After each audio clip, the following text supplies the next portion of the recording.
Hello and welcome to the Global Networking Show. It's the second episode, so thank you for joining us. If you're here live, then welcome.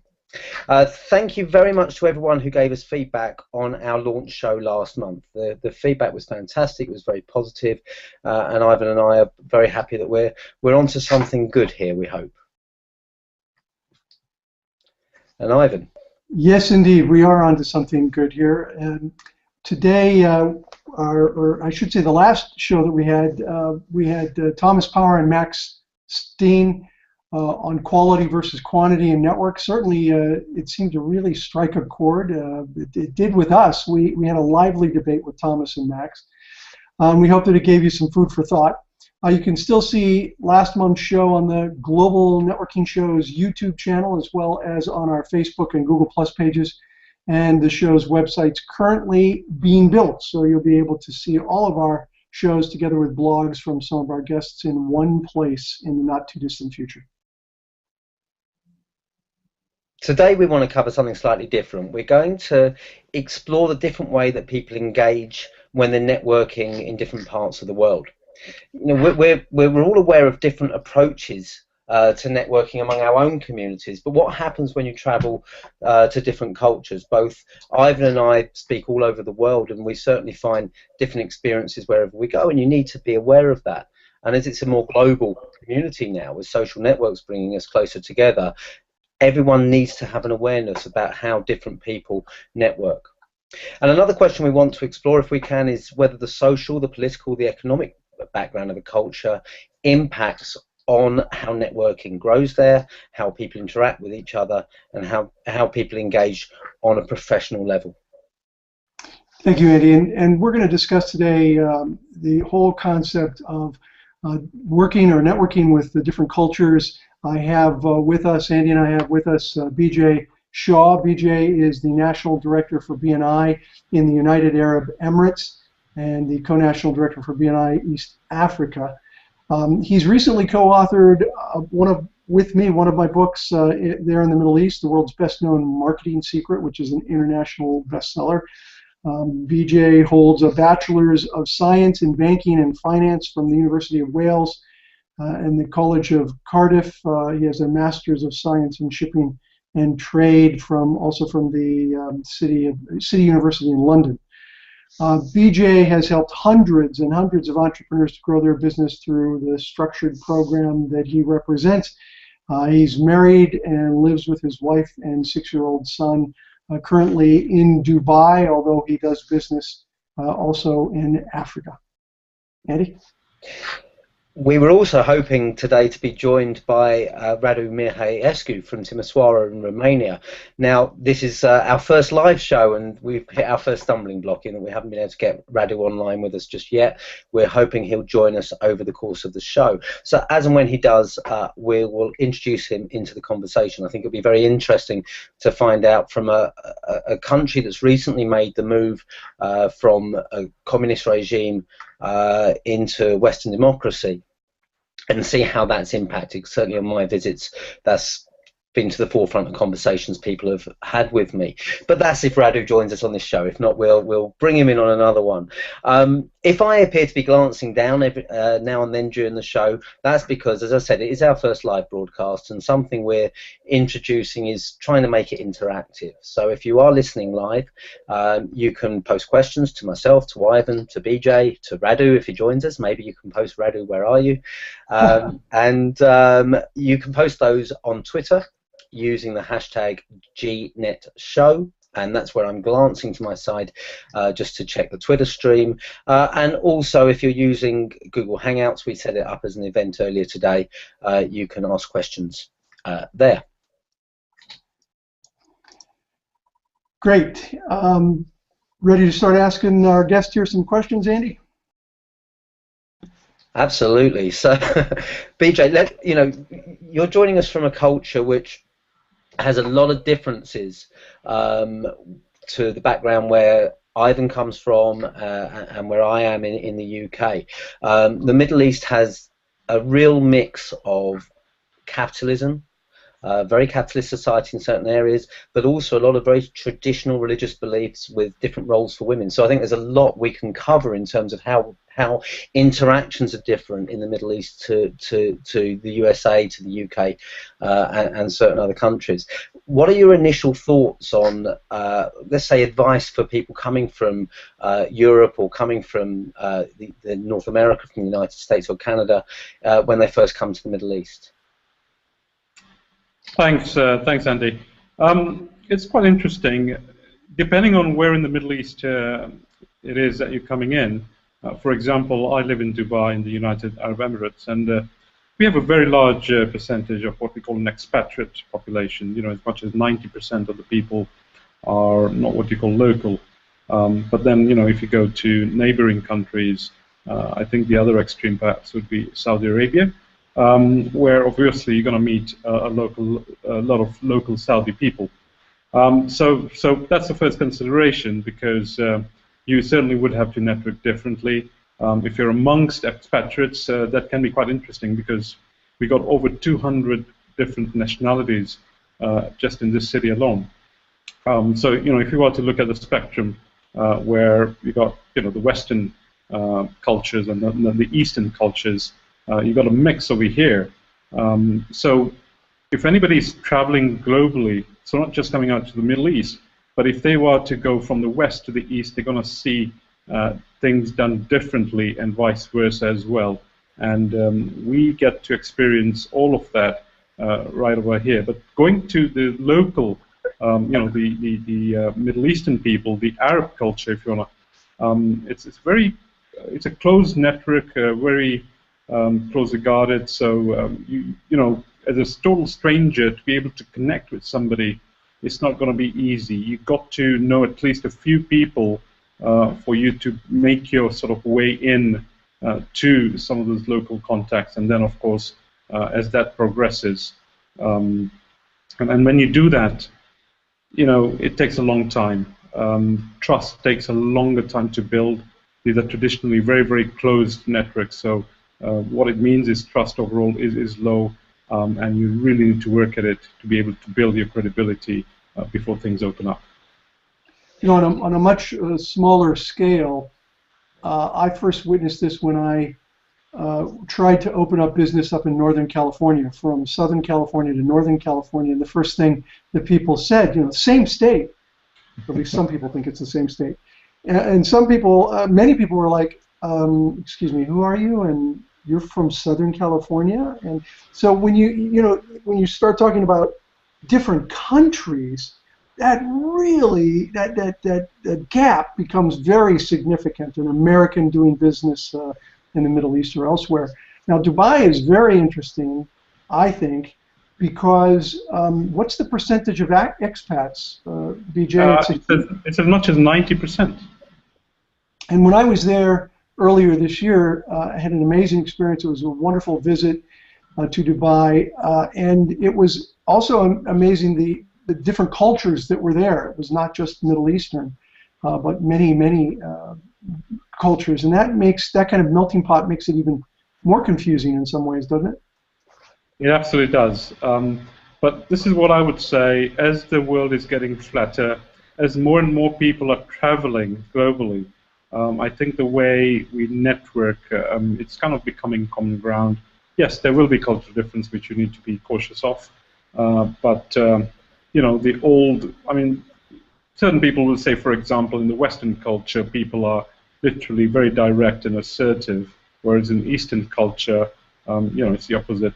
I think younger people now these days, they watch the environment they're in, they watch others, and the way, you know, people are networking, and they'll change. They're quite easily adaptable to the situations. So there's interesting dynamics. One of the things that I say is that there's a culture of entrepreneurism that sometimes transcends the many cultural differences that we run across. Now, you, BJ, you were born in Africa. You now live in Dubai. You were educated in the United Kingdom. Yeah. What a diverse background that you've got. Maybe you could just take a couple of minutes and share with our audience what are some of the differences between Africa and the Middle East, between the Middle East and the United Kingdom in the way people network and connect? Yeah, sure. What I find is in cultures where certain things like family values, like in Africa, for example, there is a lot of solidarity amongst people. Everybody's looking out for each other. You got this value where people they work as a group rather than individual, and as a result, they have a mindset of abundance. So when it comes to connecting with people, they're always looking at how they can help others. So on one hand, you find that happening, and the other side, given that these are emerging markets, there's a lot of poverty. There is literally, survival of the fittest. So in certain situations, you'll actually see the opposite, where people are looking out for themselves first before they look at for others. I was very fortunate to be able to, to have been raised in a community where you got a lot of abundance, a lot of sharing, and everywhere I've been, from Africa to Europe, back to the Middle East, I've always been surrounded by people where everybody's just looking out for each other, and it makes a big difference. But then once in a while, you do come across people who haven't had that sort of experience, and as a result, the whole networking is totally different. Fortunate thing for myself is, I can see both sides, and I can quickly sort of figure out where they're coming from, and then adapt to the situation and work it from there. But it is quite interesting in the East and West, absolutely. What was the biggest culture shock for you in going from Africa to the United Kingdom in terms of the way people network? And Andy, I'm sure you probably have something to say about BJ's thoughts. Well, yeah, I'd like to hear, if you answer the question first, BJ, then there's a few things that I'm dying to ask you. I think, again, within the UK, I spent a lot of time in Wales, and Andy, I'm sure you'll be able to relate to this. Again, when it comes to Wales, things are slightly different out there as opposed to in England. So it was very common or very similar to where I came from, whereas 2 years that I spent in London, it was totally different. People are very, very close. Very difficult to literally engage with people. Even neighbors. Everybody's very busy in their own world. Everybody's very suspicious or doubtful on others' intentions, and it takes time. And I think also depends on neighborhood from neighborhoods. But I had a totally different experience in Wales, where we spent a good 5 or 6 years, and everybody was just so open and welcoming and trusting. So within that, I could say that there was a difference just within. It's interesting you say that, because I know the point you're making about London being much more closed, distrustful society than Wales. When I was 16, I went on a weekend away in Wales with friends, and I'm from London, by the way, and when I went to a shop in the morning, and the woman there started asking how I was, I didn't know how to respond. I was like, what's going on here? And greeting it with suspicion. But the reason I find it particularly interesting that you say that is that I wrote a blog for an American blog called The National Networker that Ivan and I both used to write for a few years ago. And I wrote a blog about networking in Wales after a visit there and after various conversations that I had there. And, Ivan talked about the differences between North California and Southern California and so forth. The message I got time and again from people in Wales was that if you come from Cardiff, you can't open a business in Swansea. If you come from Swansea, you can't open a business in Newport, and so forth. And there were real, not even regional differences, but city by city differences. And it's not just a Welsh thing. You'll find the same if you go to Barcelona.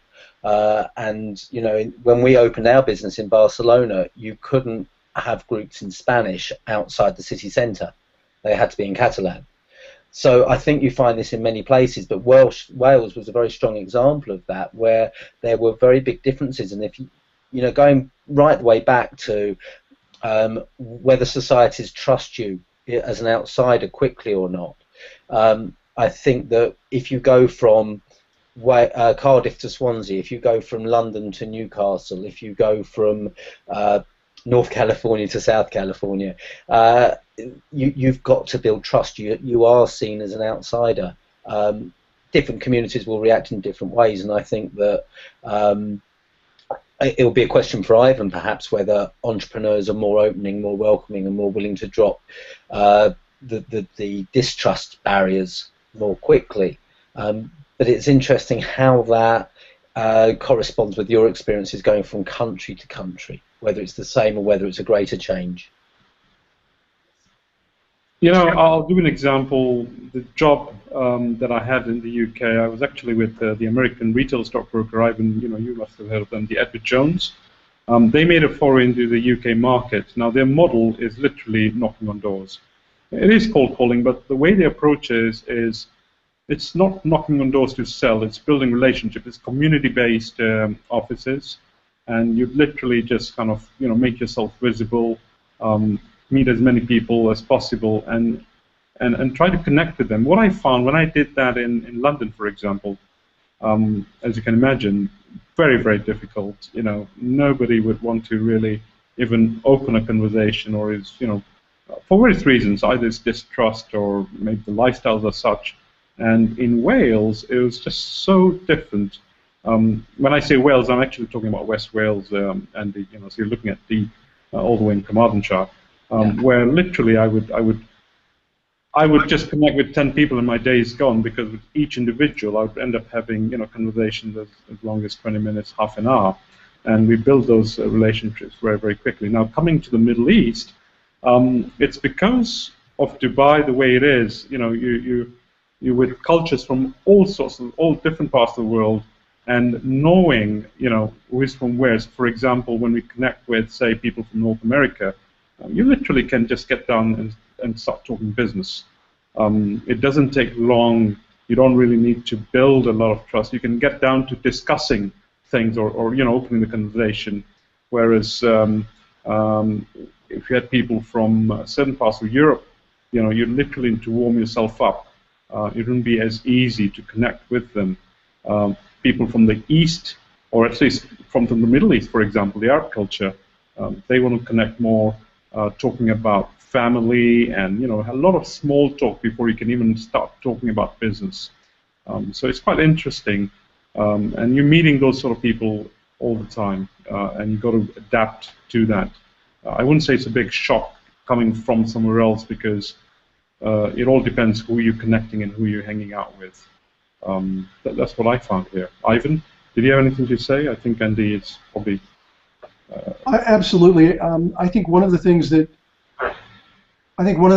we need to do when we go to visit another country is have a conversation with a local person, so that we can get some of the do's and don'ts.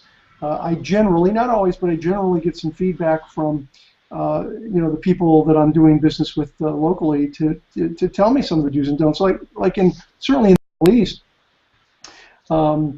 there are, you don't shake hands with the opposite sex all the time. There are things that you want to look for before you just put your hand out to shake hands with someone. I also saw that in Malaysia as well. So having someone local who could say, all right, here's what you want to look for. I remember vividly one in Malaysia where the woman had, her head was covered, she was wearing a long dress, but her hand was covered by her shirt. It went really long, and it wasn't just a fashion statement, it was to point out that you don't shake her hand. And so, that was pointed out to me by the person that I was with, so that I didn't embarrass myself. And I find that people are usually pretty forgiving of foreigners, but why forgive if you know going into it, it really makes a big difference. So have someone to help you when you go to another country. Even simple things, like if I could just say one other thing, like the United Kingdom. I've been to the UK many times, just saw Andy there last week, been there many times, but using slang will get you in trouble all over the world, even if you do the same language. I found out the hard way in doing a joke where I talked about what you call trousers in the UK, but you use it in the US. We use a different term, but in the UK it means underwear. And so, I got a little bit of a stir when I used the wrong term. So you got to be careful when you're talking to people. That's it. Before we carry on, I don't know if you guys were carrying on happily there. Unfortunately, I lost you for a while, but I'm back. But we do have a question, so if I can, I'll interrupt the flow to introduce our first question online from Jan Franco Nieuwenhuis, and I hope I pronounced that well, from South Africa. And Jan Franco has said, in South Africa, we still battle with our integration of all cultural orientations. Being still in a developing country, many of our people want to stay within their groups. Would love to hear your thoughts on the matter. And that leads on to a question that I had, and I see that Radu's joined us as well, so I'll introduce Radu into the conversation shortly as well. But on Jan Franco's question, when I've travelled abroad a lot, particularly in countries, in cities where there tends to be a lot of expat workers, certain cities in Switzerland spring to mind, the British Virgin Islands is another example. I find that people tend to stick in their national group. Now, I wonder how much that's the case in Dubai, where you've got all the different nationalities. Where Radu's from in Timisoara, I imagine there's very few other nationalities compared to many of the cities I'm thinking of, like Basel, like Geneva, and so forth. But BJ, first of all, what's your experience of that? And in terms of Jan Franco's question, where people, how do you deal with people who want to stick within their own group? I think Jan Franco has got a very valid point. We find that all the time here. I find that all the time back in East Africa. I think people are very comfortable, within their own cultures. So that's what it is. But what you find actually is the people who are willing to stretch and get out of the comfort zone. These are smart people who know that there are opportunities. If you take, for example, what we do in BNI, one of the things what I did when we started in Kenya. Now, I have a different cultural background. My partner, I was very strategic. I made sure that it was somebody who was local, and both of us are partners in the business. Now, we all have our networks. What we found was we were able to actually facilitate. There's a desire amongst the people to connect cross-culture, but somehow either it's discomfort or something. What we've been able to do is create a platform where they actually do that comfortably. And we're finding people are actually using that all the time. And the same thing over in Dubai, where people know that they need to stretch out, but because of the environment, the kind of platform that we've been able to create for them, it just makes it that much easier for them. But naturally, it'll be very, very difficult for people because people are comfortable amongst themselves. There's so many factors. You are in a foreign land. There's so many different factors which come into play, and the natural course of people would be to hang around amongst themselves. But if you're in business and in today's world with the competition and everything, it does make sense to stretch out. But you've got to find ways of doing that. I have a strong opinion on this. I think that networks are by nature clumpy. That's the technical term, clumpy.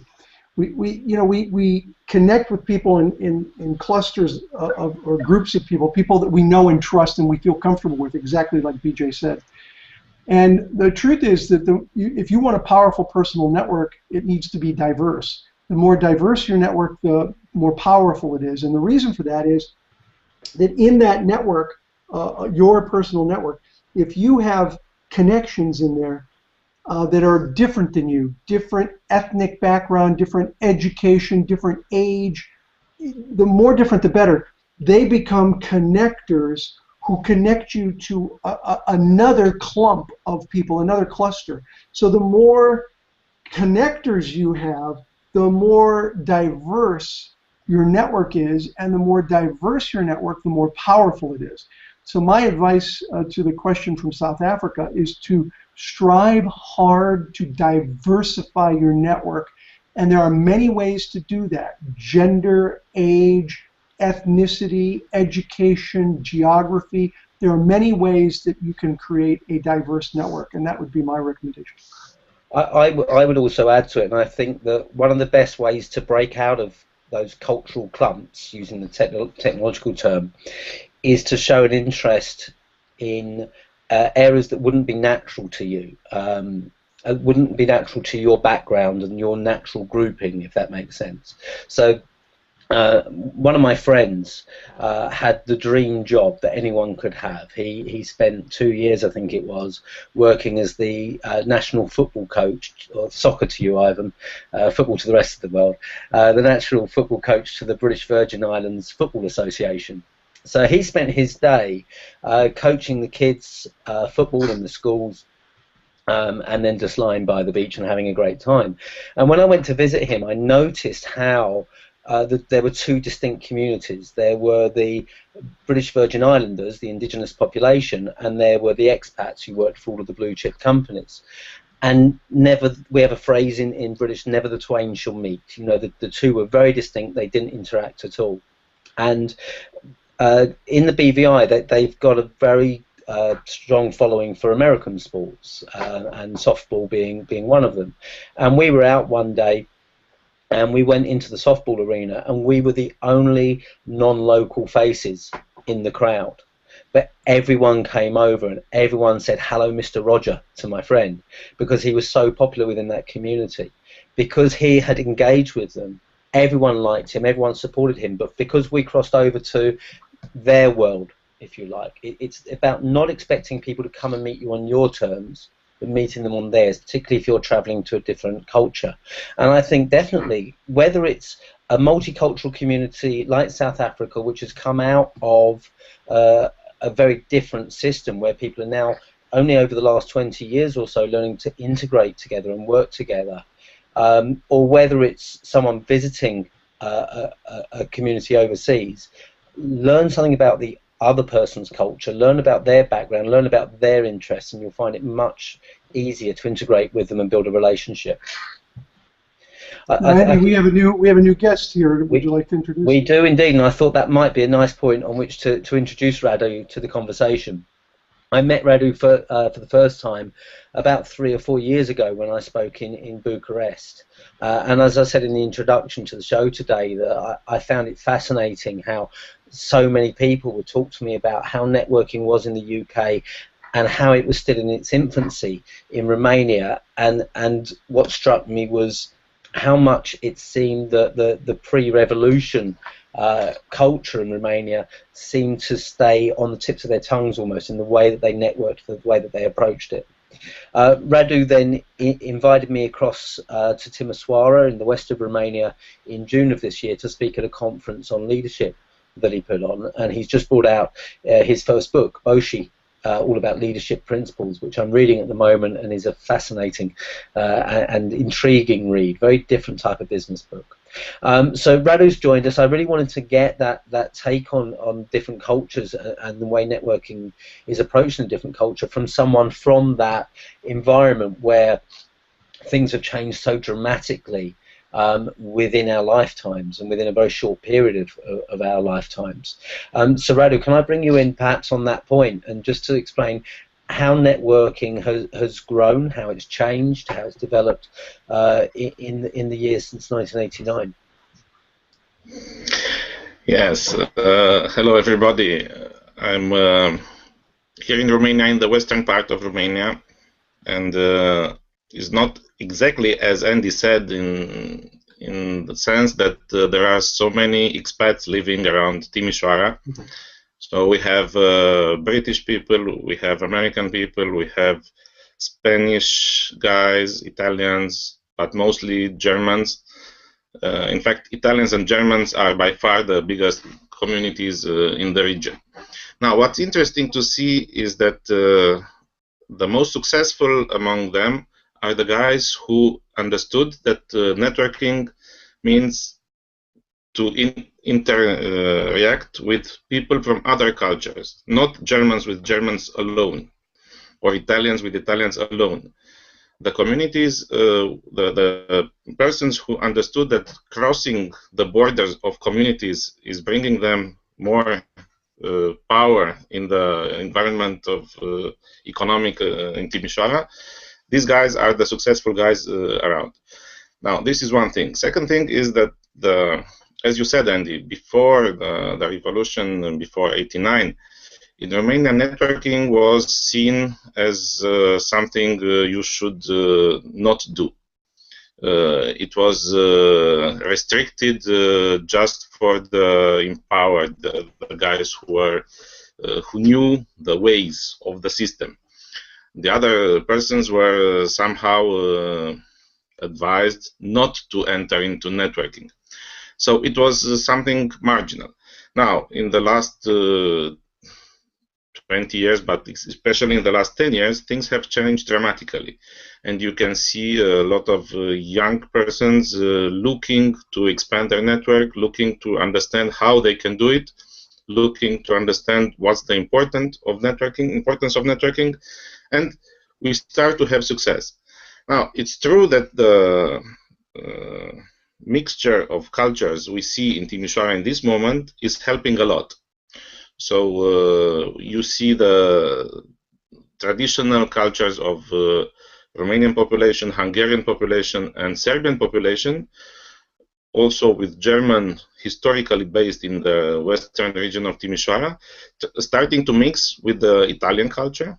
We have around 3,000 companies from Italy around Timișoara, so they start to bring their own way of doing things, from way of eating to way of going to sports and so on. And then you have the German working style, which is extremely appreciated in the western part in Romania. So we start to have all of them working together and trying to expand. The advantages are obvious. If you look at the dynamics of the economics in the western part of Romania compared to other parts in Romania, but not only in Eastern Europe, the economics are much better here. So it's obvious that there is a relationship between the networking and the way people are interacting and the economics. Now, if you want to have more details, I can answer. Okay, so you say that where networking's been strong, that's where the business is flourishing a lot more.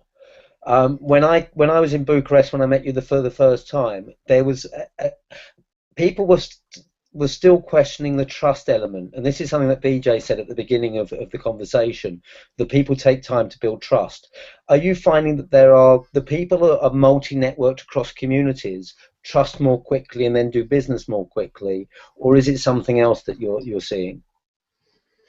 Yeah, it's exactly this, that people who are working in multicultural communities get to the point of trust more quickly, because they manage to understand more quickly what the others are thinking. Because before getting to the point of trust, you need to understand the other person. And as long as you do not know his culture, you cannot understand him. And this is helping a lot to interact. Yes, please. You know,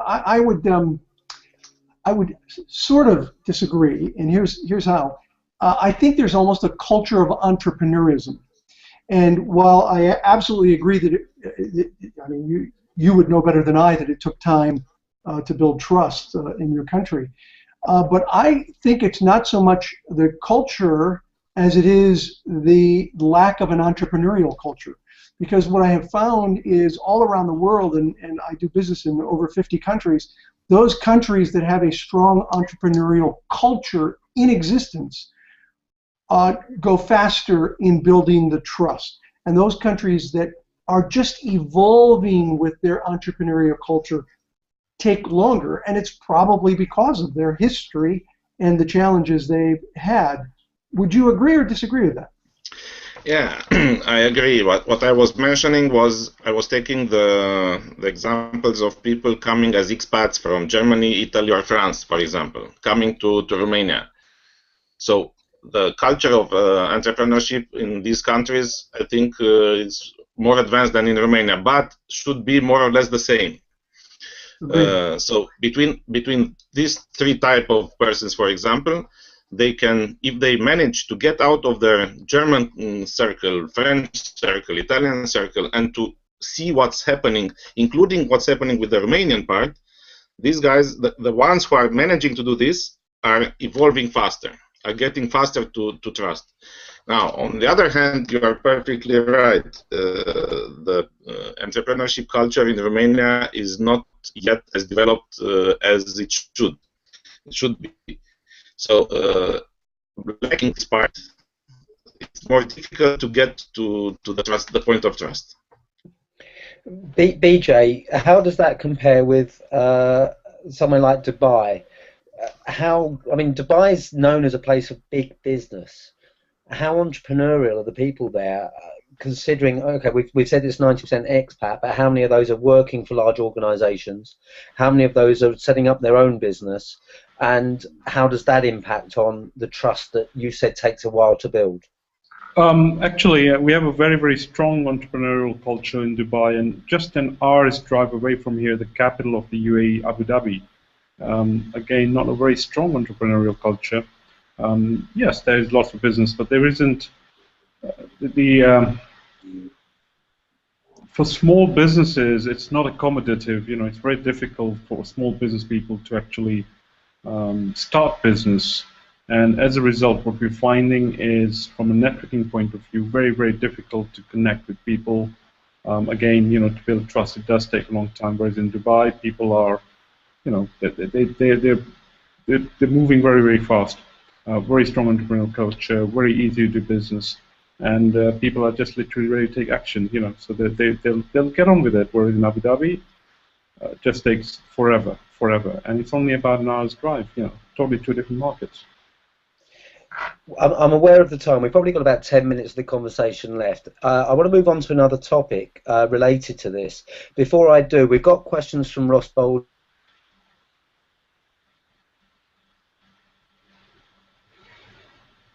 We seem to have lost Andy, so when Andy comes on back, he can share that question that he was about to get.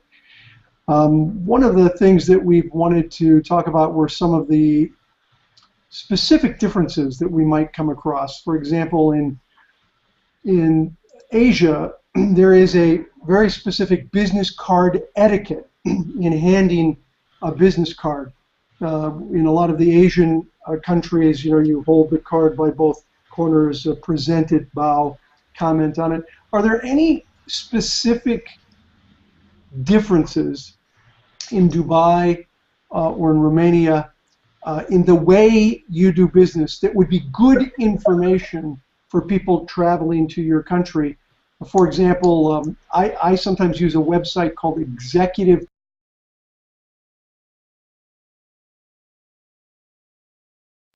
of what's going on in other countries. So give me one, and then Andy, I'm asking one question, and then we'll go back to your question. Give me one example of something in your countries that's really different, if you can do so briefly.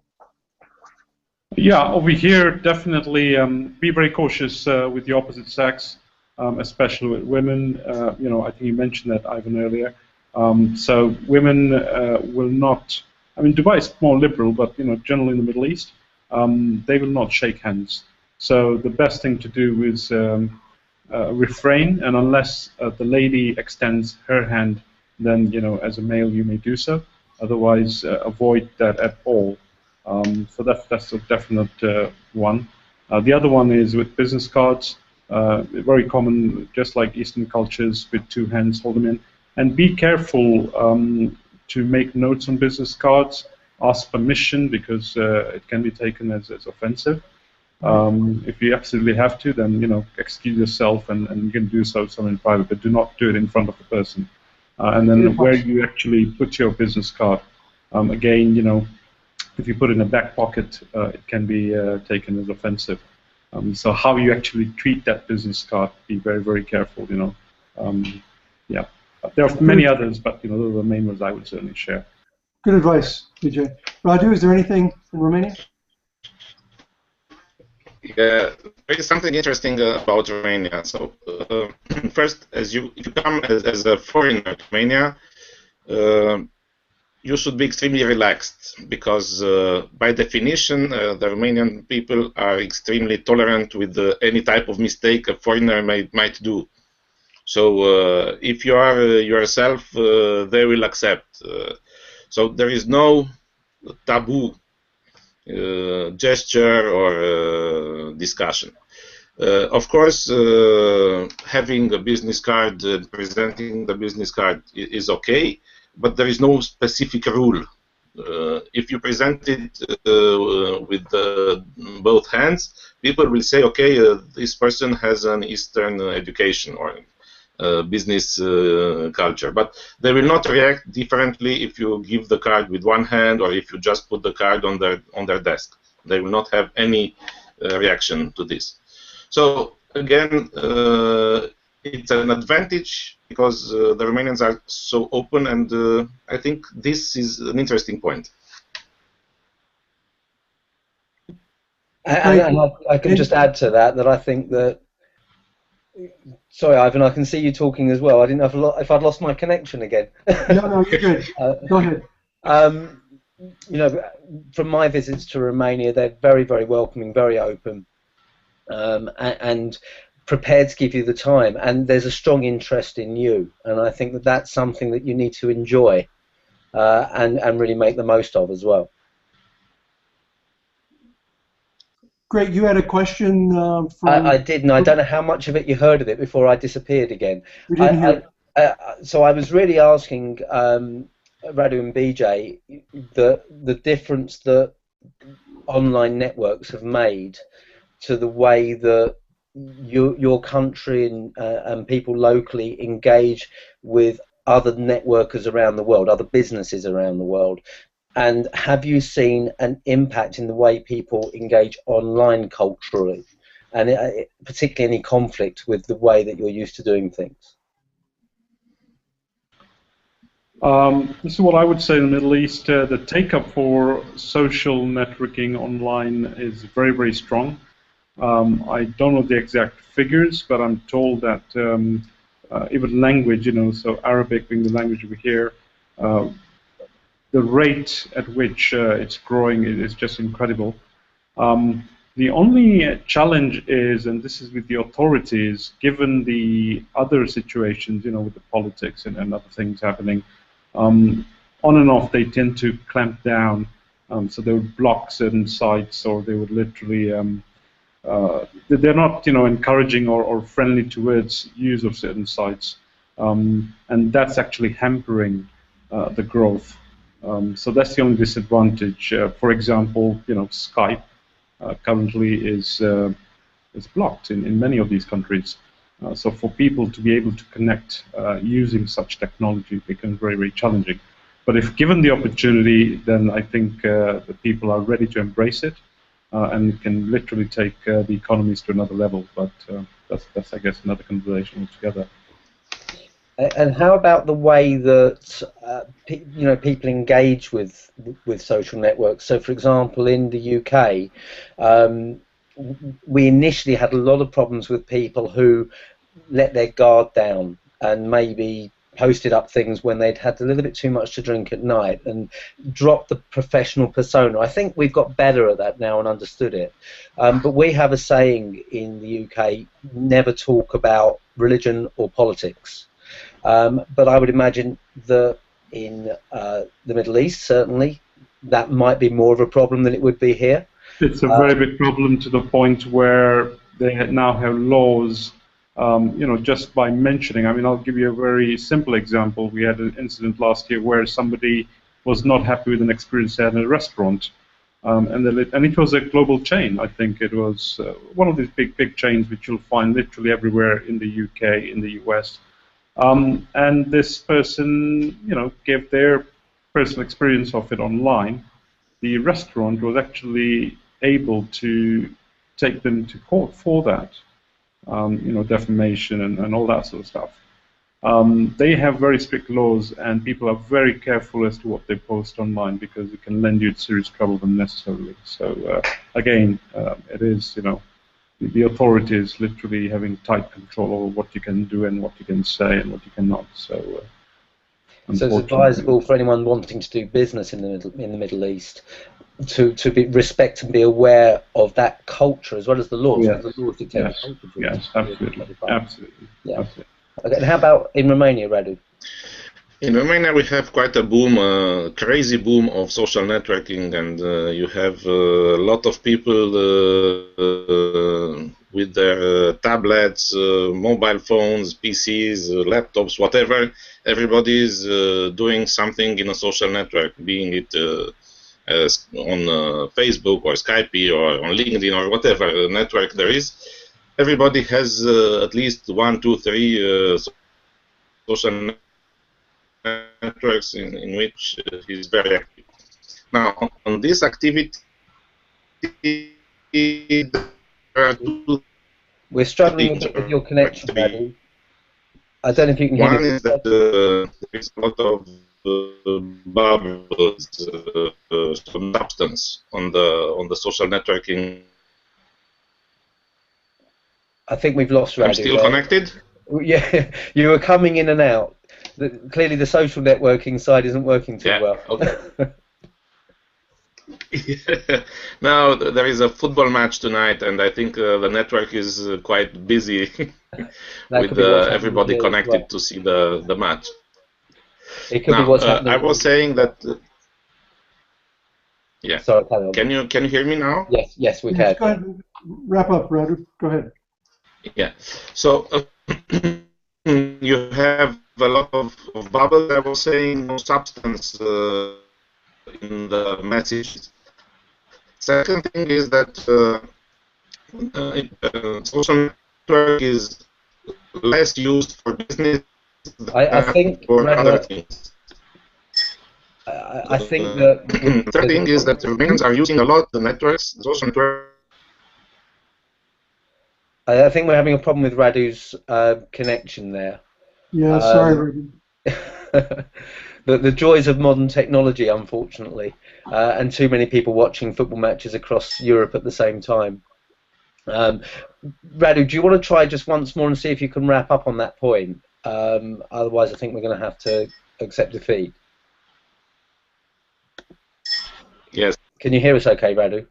Yeah. Do you want to try just to wrap up that point, because we kept losing you? But we'll try one last time. No, I think we're going to have to accept defeat on that. We're really sorry about that. Teething problems. Our first live show and everything seems to be going wrong. It's the way of the world. Ivan, I think I've got a lot of questions I'd still love to ask. I'm aware of the time. Have you got anything else that you'd like to ask as a final question for Bijay and Radu? Well, I think we should ask them if they'd be willing to come back on a future show and continue this discussion, because I think it's an evergreen discussion that's of value for people in the future. I think that would be great. Bijay? It should be a pleasure, and you know what? It would be nice to try and get the word across even more, so when we get more interaction, more engagement from the audience, they can have much more value. But yes, I'll be more than happy to come back. Absolutely. Thank you. That'll be great. And we have had some questions tonight. A couple of them weren't exactly specific to the topic, so I've had to be a little bit brutal on that. But we really do appreciate people engaging. And as I said, Ivan and I'm sure, hopefully I can speak for Ivan on this, but I'm sure I can. We're more than happy to answer those questions on Twitter separately. And Radu, can we have you back with all the technology in place? Of course, with pleasure. Thank you. Well, thank you both very much for joining us. Before I pass back to Ivan to wrap up, we will have the website on the way, where we'll have these videos, plus also we'll be asking people like Bijay and Radu and Thomas and Max from the last show to share some blogs with us and share some thoughts so we can keep the conversation going. We have the Facebook page, we have Twitter profile. Please come and join us, the Google Plus profile as well, and interact with us and keep the conversation going. The video will be there on YouTube, on the Global Networking Show channel, as well as on mine. And so please add your comments, and Ivan and I will always check and answer the comments. And I'd ask Radu and Bijay, would you keep an eye on comments as well on Twitter, on #GNetShow, and also on those forums. We'll let you know if there's any questions specific to you, but keep your eye and keep posting. Ivan. Thank you, Andy. Next month, we'll be looking at the growth of social networks and how they've changed the way we network. In the meantime, don't forget that you can revisit the discussion on Google+, on YouTube, and subscribe to the podcast via iTunes. Please also sign up to the Global Networking Show on Facebook and Twitter and share the show with your friends and business contacts. For myself, Ivan Misner, and my co-host, Andy Lopata, we hope to see you next month on the Global Networking Show. Thank you, everyone.